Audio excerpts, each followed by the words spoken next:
Hey, look, everyone, it's Ventor's Gamble crap.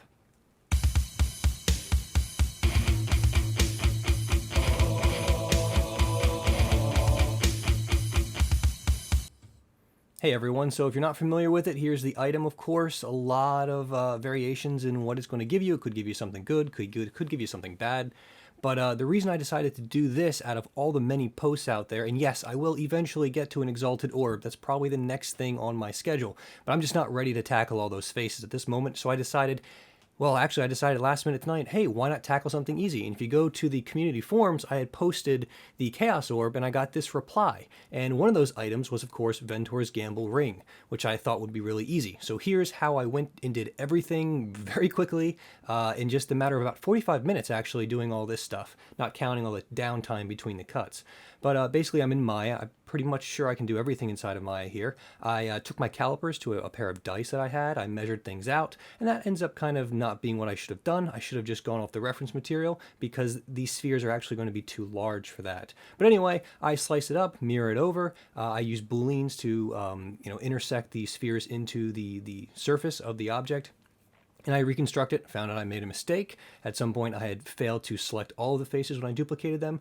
I go ahead and fix that really quick, reorient everything. I decide to make, I had the crazy idea that since the stats are between -40 and +40 and so forth and so on this object, maybe since in the reference material we only see the 6 sides, maybe the other sides are actually just single die, meaning you have the chance of having, extreme prosperity, or you, of course, have the chance of completely screwing it up and getting crap. This ends up not working very well, and I don't make a print of this tonight, but I'll probably revisit this at some other time in the future after I make more modifications to this thing. But anyway, here we are. We slice it up, or I slice it up, and just trying to make the topology clean. I want to make my life easier. Intersect a cylinder in here. Use the Boolean tools again. Because my geometry is pretty clean, this is relatively simple and easy to do. Export these things out to Cura as object files after I triangulate them. Of course, as soon as I bring it in, I realize I made a huge mistake with the cylinder. I didn't add enough facets or sides to it, so it has a sort of, a polygonal look to it. So I go ahead, I measure the thing out, I measure my own finger, I try to get a good size, not realizing that even though I'm modeling in millimeters and Cura apparently is expecting millimeters, I'm still off by a factor of 10, so it's probably expecting centimeters.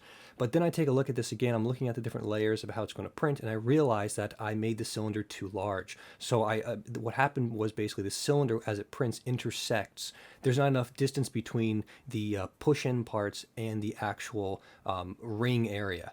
So after I make those fixes, I go ahead and print everything off right here. Here we can see this is like 4,000% the actual speed. It wasn't a long print, but still took a little bit of time.